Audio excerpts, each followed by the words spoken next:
So recombination, again, recombination occurs when the protons and the electrons come together and they create hydrogen atoms. We believe that happened when the universe cooled to the point of about 3,000 Kelvin. And so that's a redshift of about 1100. Okay, universe would have been about 380,000 years old. And you can calculate that with about 3,000 Kelvin temperature, the dominant wavelength would be really close to a micrometer, about 967 nanometers. So that's pretty short wavelength. That's going to be in the infrared. But as the universe has aged, that wavelength is going to become longer. So again, recombination, again, I think the term is really dumb because it wasn't any re to it, it's just combination. But that's when the electron and protons come together to make hydrogen atoms. And so when that happens, then light starts shining through the universe. So if you look backwards and farther away, you look backwards in time, but you cannot see past that recombination point. You cannot see all the way back to the Big Bang. Okay. The reason is that light was, that the universe was opaque, so light could not pass. So all these events that happen in the first fraction of a second of the universe, or the first few seconds, nucleogenesis, in which you start making hydrogen and helium, that happens in the first 3 minutes of the universe, and then the background spectrum and all this sort of stuff, radiation, matter, energy combinations, all this stuff happened in the first few 100,000 years, tens of thousands of years, 100,000 years or so. And so you can't see any of that because the universe was opaque at that point. And so you can only see back to that point 380,000 years after the Big Bang event. Okay. We call that the cosmic background radiation. And so this is basically the horizon as far as we can see. Zeldovich, Russian scientist, works out that over the years, as the universe is expanding, this cosmic background radiation will expand. So it's no longer a micrometer, it's going to be close to a millimeter. That makes it a microwave. And so something that's about a millimeter long, if you calculate that out, that comes to an effective temperature of about 3 Kelvin. And so the entire universe should be bathed in weak microwaves that peak about 1 millimeter. And so that's kind of what he predicted. Now, in the United States, Robert Dickey was also working on this and had read Zeldovich's paper and said, wow, okay, what we need is a microwave detector. And so, and then a big telescope, big radio telescope, specially made for microwaves. And so the problem was there was difficulty finding this sort of support for that. And so he started working with some engineers, electrical engineers, working at Bell Laboratories. Now, Bell Laboratories, communication stuff. So they were looking at an idea of using satellites to carry television signals. And so the idea would be, or not television signals, but phone signals. Eventually they became television signals. But the idea would be use microwaves, short wavelengths, and so they would have these big horns here, and the horn would have microwave transmitter that could like send signals out in space, and then the weak signals from here be bouncing around in here into the receiver. And so this was the idea of this big horn. Now the problem was testing out their microwave horn here, because they were working this.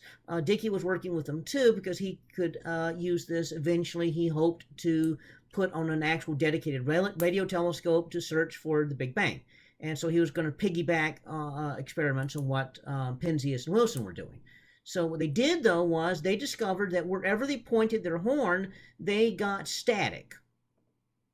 Well, they thought that because this thing is a big open container, that they noticed that some pigeons had actually nested up inside of their big microwave horn. And so they thought maybe the pigeon droppings were the problem. And so they had graduate students going in there cleaning all the pigeon droppings. Well, they continued doing these experiments and they kept finding static. And they said, well, let's characterize the static. And they realized that if you characterize the static, that it was not the same at every frequency. In fact, if you made a graph of intensity versus the wavelength, you got something that was going to be, well, they didn't actually see all of that. They just saw part of the curve. They saw part of the curve, and they realized they could calculate where the peak should be, even though they couldn't detect the peak directly. And that peak was the right wavelength to correspond to black body radiation of about 3 Kelvin. That's exactly what Zeldovich predicted that we ought to be getting from the Big Bang. Okay, and so this was the first observational evidence behind the Big Bang. And this was a huge, huge discovery because up to that point, this was a big deal. The Big Bang was the leading model for the universe. So it goes all the way back to Vesto Slipher and his observations that you have things expanding, that rather you had the red-shifted extragalactic nebulae. Edwin Hubble, who comes along, and Hubble discovers this expansion of the universe along with Georges Lemaitre. So Hubble and Lemaitre both discover expansion of the universe. Lemaitre realizes exactly what it was. Friedman, of course, calculated the universe ought to be expanding.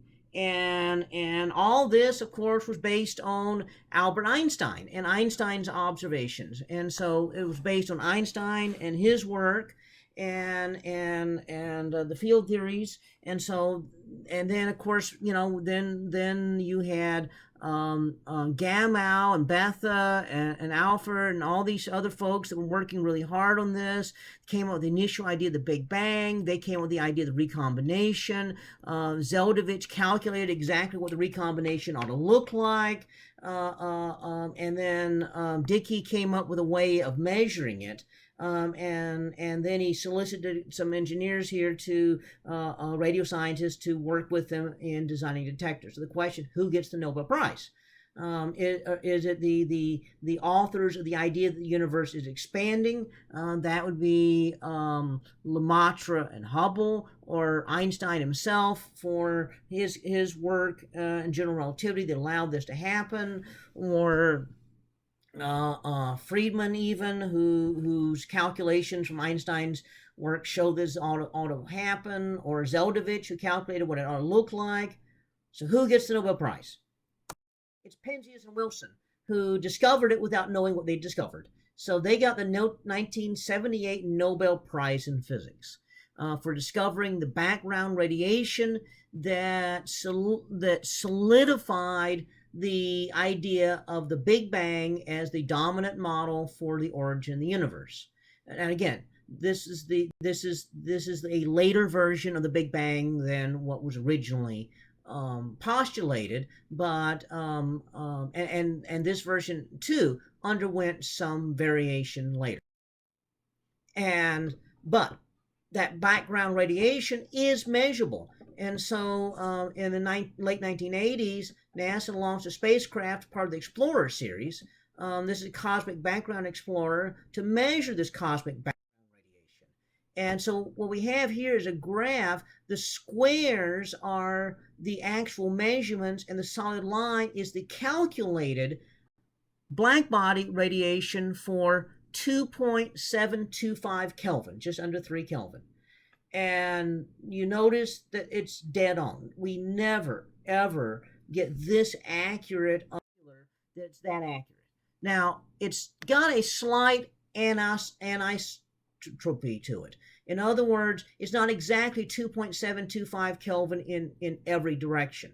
It's a little bit warmer than that in the direction of Leo, and a little bit cooler in the direction of Aquarius. And so your book has this graphic right here indicating it's warmer in Leo, cooler in Aquarius. Now, what's happening? Well, as Earth goes around the sun, we're moving this way and that way, and then the sun's going around the center of the galaxy. So all the motions in space cause us to be moving towards Leo and away from Aquarius. That means we are blue shifted towards Leo and red shifted towards Aquarius. Yes, we are blue shifted. So blue shifted means shorter wavelength towards Leo, red shifted, longer wavelength towards Aquarius. And so almost every cosmologist draws this diagram backwards, with the blue shifted as red for warm and the red shift as blue for cool. So I've never been a real fan of that, but that's how it's typically. So the cosmic background radiation, gas coming together. This is when the universe starts to become transparent. The gas forms. Eventually that gas forms into the very first stars. The stars have no metals at all in them, so we actually call them population 3 stars. And because they have to have so much extra mass to compensate for how warm they are, these are among the biggest stars that ever formed in the universe.